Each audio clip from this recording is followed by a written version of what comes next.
कहते हैं पास्ट को बदला नहीं जा सकता, पर बदल सके तो। ये क्या चल रहा है? क्या होगा जब एक लड़की गलती से टाइम ट्रेवल कर 20 साल पास्ट में चली जाती है, मगर अब उसके पास पास्ट को ही बदलने का मौका था।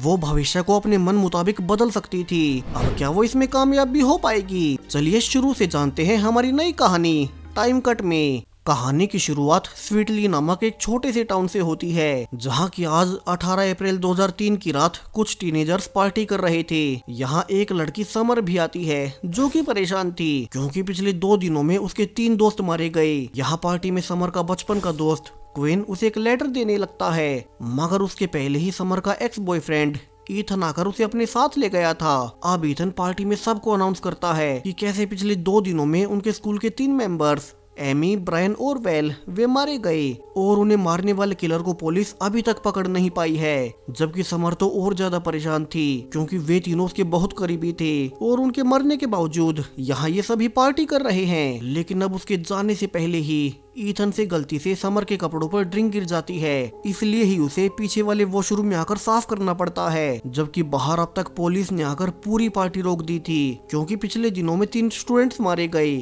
और अब तक वो किलर पकड़ा भी नहीं गया, तो इसीलिए लेट नाइट कर्फ्यू शुरू हो चुका है। वहीं इन सबसे अनजान समर अभी भी अकेली वॉशरूम में ही अपने कपड़े साफ कर रही थी कि तभी पीछे से अब वही किलर आकर उस पर भी अटैक कर देता है। समर बाहर भागकर मदद भी मांगने की कोशिश करती है, मगर अब तक तो यहाँ से हर कोई जा चुका था और वो किलर अब फाइनली समर को भी जान से मार ही देता है। अब इस घटना को धीरे धीरे 21 साल बीत चुके हैं और साल 2024 में हम लूसी को देखते हैं, जो कि असल में समर की ही छोटी बहन थी। लूसी समर के मरने के बाद पैदा हुई और उसके बाद कभी पुलिस उस किलर को पकड़ नहीं पाई, जिसने कि साल 2003 में समर समेत तीनों टीनेजर्स को जान से मार डाला था।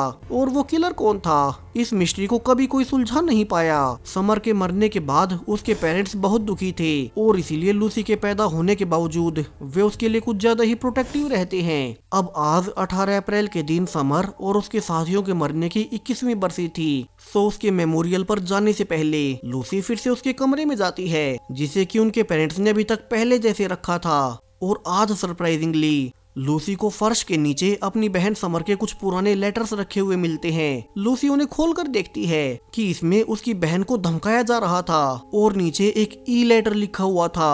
अब तक लूसी की माँ उसे खाने पर बुलाने आ चुकी थी, सो लूसी उस लेटर को छिपाकर अब डिनर के लिए चली जाती है। अब लूसी अपने पेरेंट्स को बताती है कि उसे नासा में काम करने के लिए इंटर्नशिप मिल चुकी है, जिसके लिए उसे घर से बाहर रहना होगा। लेकिन अब उसके पेरेंट्स उसे अकेले भेजने से मना कर देते हैं क्योंकि वैसे ही वे अपनी एक बेटी को खो चुके थे, इसलिए वे लूसी के बचपन से ही उसके लिए बहुत प्रोटेक्टिव रहते हैं। लूसी का पिता कहता है कि लूसी को नासा की जगह उनकी अपनी कंपनी सनार में काम करना चाहिए। वे अभी फिलहाल एंटी मैटर जैसे सब्सटेंस पर रिसर्च कर रहे हैं। हालांकि लूसी नासा में ही जाना चाहती थी, मगर आज उसकी बहन के मरने का दिन था तो वो कुछ नहीं कहती। वे तीनों एक साथ समर के मेमोरियल पर जाते हैं और जब उसके पेरेंट्स समर को याद कर ही रहे थे तो मेमोरियल के पास वाली शेड में लूसी को एक तेज लाइट जलती हुई नजर आती है। लूसी उसे देखने जाती है और रिवील होता है कि यहाँ तो एक एडवांस्ड मशीन रखी हुई थी। लूसी बिना कुछ सोचे उसका स्टार्ट बटन दबा देती है, जिसके बाद मशीन में अपने आप 16 अप्रैल 2003 की डेट आकर अब 2 सब्सटेंस आपस में मर्ज होने लगते हैं। लूसी कुछ भी समझ पाती कि यहाँ हो क्या रहा है, इसके पहले ही अब पोर्टल बनते हुए लूसी उसकी चपेट में आ गई थी। और कुछ ही देर बाद जब सब कुछ शांत हुआ, लूसी देखती है कि मशीन अपने आप बंद हो गई। वो कंफ्यूजन में बाहर निकलती है ताकि अपने पेरेंट्स को इस अजीब सी मशीन के बारे में बता सके। लेकिन सरप्राइजिंगली अब बाहर का तो सब कुछ बदला हुआ था। ना तो यहाँ उसकी बहन का कोई मेमोरियल था और ना ही लूसी के पेरेंट्स थे। यहाँ वो जब उन्हें फोन भी करने जाती है तो अब उसके फोन में कोई सिग्नल भी नहीं आता। अब लूसी भागकर ही टाउन में जाने लगती है और अपने आसपास देखने पर लूसी को सब कुछ समझ आ गया था कि उसके साथ ये सब हो क्या रहा है। वो पास के एक पोस्टर को देख समझ जाती है कि वो अपने रियल समय में नहीं बल्कि टाइम ट्रेवल कर साल 2003 में आ चुकी है। लूसी जल्दी से अपने टाउन के हाई स्कूल में जाती है ताकि वहाँ किसी से मदद मांग सके। अब समय के साथ यहाँ की टेक्नोलॉजी लूसी को काफी पुरानी लगती है। वो उन्हें देख ही रही थी कि उसे दूर से अपनी बड़ी बहन समर आते हुए नजर आती है। अब लूसी उससे छुपकर उसे देखने लगती है, जहां समर अपने दो दोस्तों ब्रायन और वेल के साथ बातें कर रही थी और अब टाइमलाइन में कोई गड़बड़ ना हो, इसीलिए लूसी समर से बातें ना करते हुए सीधा फिजिक्स के टीचर के पास जाती है और उनसे पूछने लगती है कि टाइम ट्रेवल के बारे में उन्हें क्या पता है। अब उस टीचर को लग रहा था कि ये स्टूडेंट उसका मजाक बना रही होगी, तो वो उसे टाल देता है। लेकिन पीछे से एक स्टूडेंट क्वीन टाइम ट्रेवल के बारे में सुनकर लूसी को बताने लगता है कि वो असल में इसी टॉपिक पर पिछले कई महीनों से रिसर्च कर रहा था और उसे लगता है कि किसी को भी समय में पीछे जाकर कुछ भी बदलने की कोशिश नहीं करनी चाहिए, वरना एक चीज के बदलने से एक रिपल इफेक्ट पैदा होता है और उससे फ्यूचर में कुछ ऐसे चेंजेस हो जाते हैं जो कि हमने सोचे भी नहीं होते।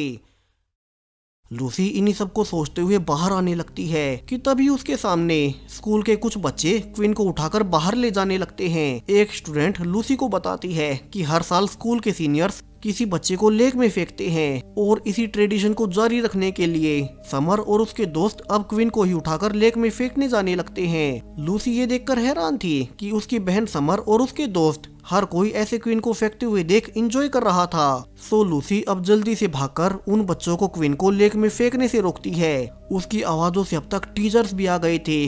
सो सभी बच्चे अब क्वीन को बिना फेंके ही वापस चले जाते हैं। क्वीन हालांकि गुस्से में था क्योंकि उसके साइंस नर्ड होने की वजह से हर कोई उसका मजाक उड़ाता है, लेकिन लूसी उसे यकीन दिलाती है कि वो एक फिजिक्स जीनियस है और वो उसे अपनी सच्चाई बता ही देती है कि असल में वो साल 2024 से गलती से टाइम ट्रेवल कर 2003 में आ गई। अब जैसा कि होना ही था, क्वीन को उस पर भरोसा नहीं होता, लेकिन लूसी अपने फ्यूचर का स्मार्टफोन उसे दिखाकर उसे यकीन दिला ही देती है। दोनों जल्दी से उसी पुराने शेड में जाकर उस टाइम मशीन को देखते हैं जिसके जरिए लूसी इस समय में आ गई थी, लेकिन अब ये काम नहीं कर रहा और इसे चलाया कैसे जाए, इसके लिए ही दोनों मशीन को उठाकर एक वैन में लोड कर क्वीन के गैराज में ले आते हैं और यहाँ इसे खोलकर इसकी जांच करने लगते हैं।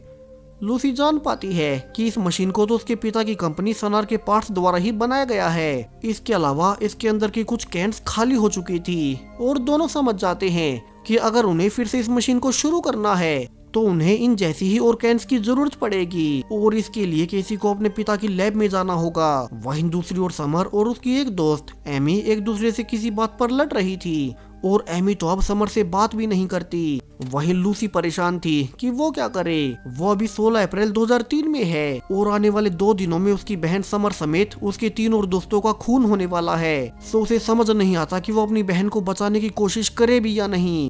क्वीन उसे सलाह भी देता है कि लूसी को कुछ भी नहीं बदलना चाहिए क्योंकि पास्ट का कुछ भी चेंज होने से भविष्य पूरा बदल जाएगा और इसे कई तरह के पैराडॉक्सिस भी बन सकते हैं। अब लूसी को वापिस से अपने समय में जाने के लिए अपने पिता की लैब से वो कैन चुरानी थी और उसका की कार्ड लूसी को पहले से पता था कि उसका पिता अपनी अलमारी में रखता है। सो क्वीन अब उसे उसके घर ले जाता है। वो बाहर उसे सावधान भी करता है कि लूसी को अपने परिवार से दूर ही रहना चाहिए, लेकिन लूसी के अनुसार बिना अपने घर जाए वो अपने समय में वापस नहीं जा पाएगी।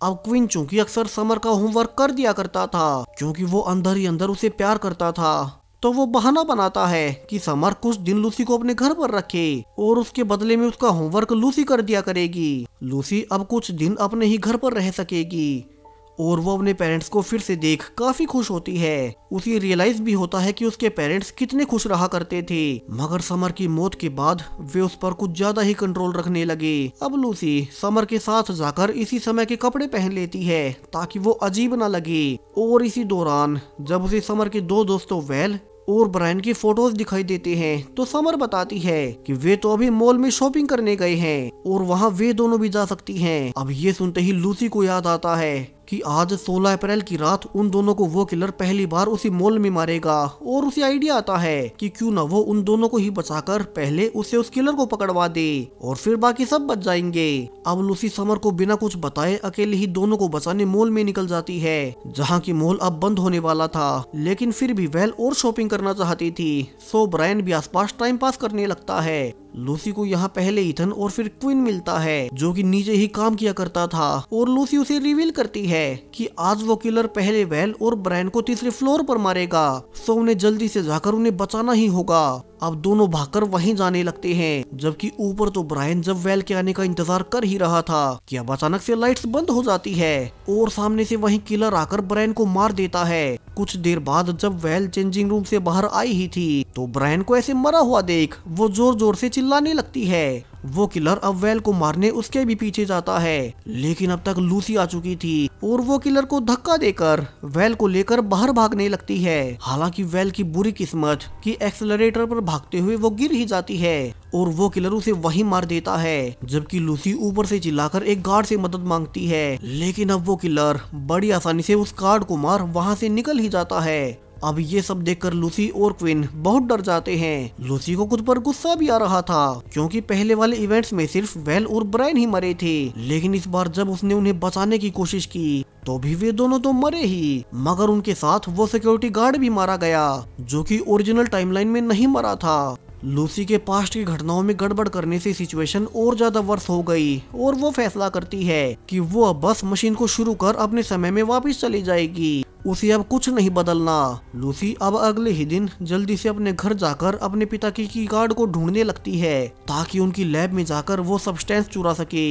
तभी उसे समर देख लेती है और पूछने लगती है कि वो उसे क्या छिपा रही है। वो कल रात भी वेल और ब्रायन का सुनकर घर से भाग गई थी और फिर वे दोनों मॉल में मारे गए और अब लूसी उसके पिता का सामान चुरा रही है। अब लूसी को कुछ समझ नहीं आता और वो समर को सब रिवील कर ही देती है कि वो असल में उसकी भविष्य की छोटी बहन है जो कि टाइम ट्रेवल कर साल 2003 में आ गई। वो उसे वो लेटर भी दिखाती है जो कि उसे साल 2024 में समर के कमरे में मिला था। अब समर हैरान थी और उसे लूसी की बातों पर भी भरोसा नहीं होता। इसके अलावा वो खुद उस लेटर को पहली बार देख रही थी। लूसी समझ जाती है कि ऐसे तो समर उसका भरोसा नहीं करेगी और वो उसे आगे बिना कुछ बताए बाहर निकल आती है। लूसी अब फिर से क्वीन के पास जाकर उस टाइम मशीन को शुरू करने पर रिसर्च करने लगती है। तो वहीं जब आज समर अपने स्कूल में आई ही थी कि उसे अपने लॉकर से वही सेम लेटर मिलता है जो कि लूसी ने उसे पहले से दिया था। दोनों ही लेटर्स को कंपेयर कर अब समर को भी एहसास हो जाता है कि लूसी सच बोल रही थी। जो लेटर उसे आज मिला है उसी का फ्यूचर वर्जन लूसी ने उसे पहले दे दिया था। वहीं दूसरी ओर क्वीन ने अब तक पता कर लिया था कि मशीन के शुरू होते ही एक लेजर को एंटी मैटर से टकराया जाता है जिससे कि पोर्टल खुल समय में आगे या पीछे जाया जा सकता है और इस दूसरे कैन में एंटी मैटर स्टोर किया गया था। उसने अब तक मशीन भी शुरू कर ली थी और उन्हें बस एक एंटी मैटर की कैन चाहिए थी इसे फिर से चलाने के लिए। तभी यहाँ समर भी आ जाती है और कहती है कि अब उसे लूसी पर पूरा भरोसा है। वो अपने फ्यूचर के बारे में पूछती है कि वो फ्यूचर में कैसी होगी। अब लूसी पास्ट इवेंट्स को बदलना नहीं चाहती थी तो वो जानबूझकर झूठ बोलती है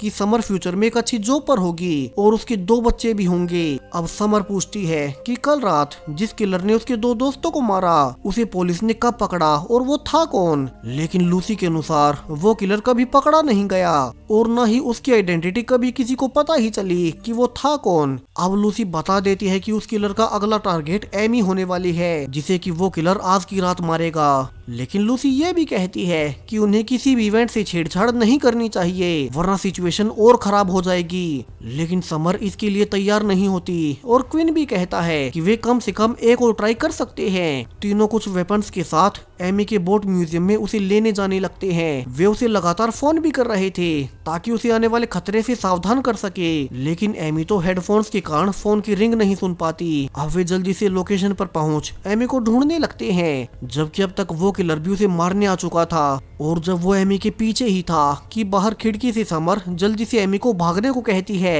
और दोनों एक साथ किलर से दूर भागने लगती है। अब तक लूसी और क्वीन ने भी उनकी आवाजें सुन ली थी और वे भी वहीं जाने लगते हैं जहां चारों किसी तरह से वहां से सुरक्षित निकल ही जाते हैं। उन्होंने इस बार एक इवेंट को तो बदल ही दिया और एमी को मरने से बचा लिया। यहाँ से ये भी रिवील होता है कि असल में एमी और समर एक दूसरे से प्यार करती हैं, मगर दोनों एक ही जेंडर होने के कारण किसी को बता नहीं पाई।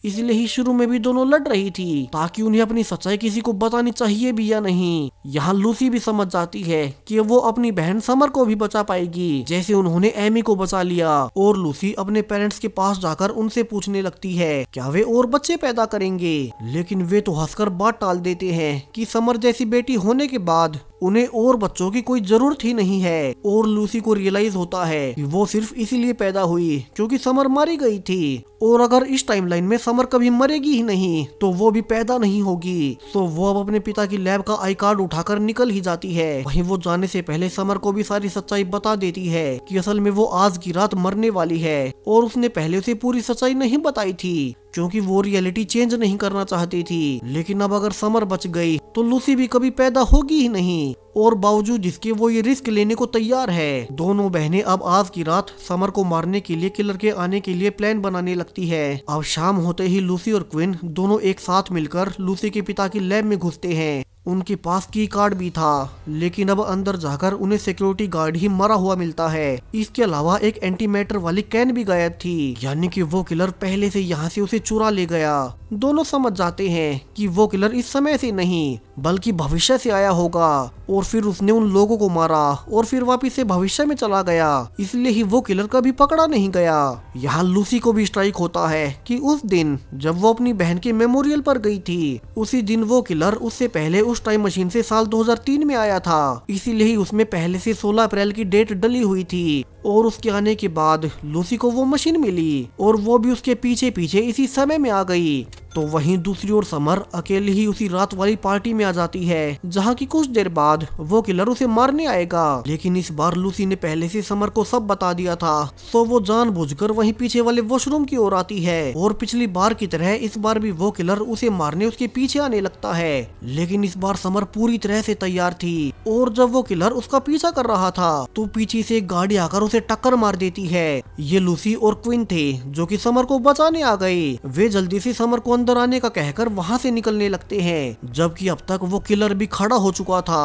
और वो अब खुद ही अपना मास्क निकाल देता है। सभी ये देखकर हैरान रह जाते हैं कि ये कोई और नहीं बल्कि क्विन का ही फ्यूचर वर्जन था। तीनों उसके चेहरे को देख जल्दी से वापस अपने गैराज की ओर आ जाते हैं, जहाँ की उन्होंने टाइम मशीन को छुपा रखा था। अब वापस आने के बाद क्विन लूसी से भी कहता है कि वो अपने फ्यूचर वर्जन जैसा नहीं है, और इसका ये भी मतलब है कि उसके फ्यूचर वर्जन को पहले से पता होगा कि वे कहाँ छुपे हैं और उनकी टाइम मशीन कहाँ है। लूसी भी कहती है कि उसे इस क्विन पर पूरा भरोसा है, और तीनों अब जल्दी से वापस लैब में आकर उस टाइम मशीन को एंटी मैटर से शुरू करने लगते हैं, जो कैन लूसी और क्विन ने अपने पिता की लैब से चुरा ली थी। वहीं अब तक फ्यूचर क्विन भी यहीं आ चुका था, और वो अपने बारे में सब कुछ बताने लगता है कि उसने एक एक कर समर के दोस्तों को मारा।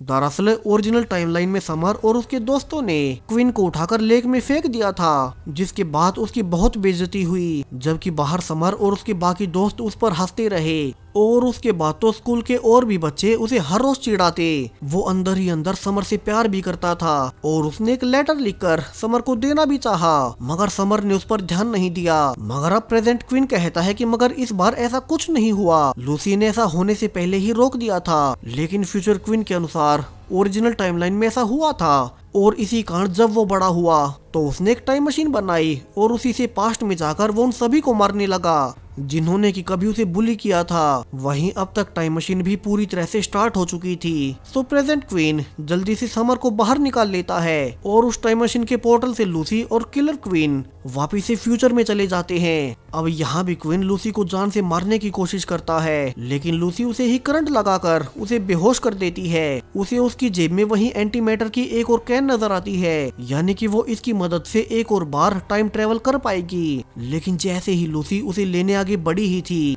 कि क्वीन फिर से उस पर अटैक कर देता है, और इस बार लूसी को उसे जान से मारना ही पड़ता है। अब कहानी के आखिर में फिर से साल 2003 का समय दिखाया जाता है, जहाँ की समर और क्वीन उदास बैठे थे कि वे लूसी को अब कभी नहीं देख पाएंगे। वो अपने रियल टाइम में वापस चली ही गई कि तभी वहाँ पर लूसी फिर से आ जाती है। दोनों खुशी से उसे गले लगाकर पूछते हैं कि वो वापस क्यों आई, और लूसी उन्हें रिवील करती है कि जब वो साल 2024 में गई थी तो उसने देखा कि उसके पास्ट इवेंट्स के बदलने से पूरी टाइमलाइन ही बदल गई।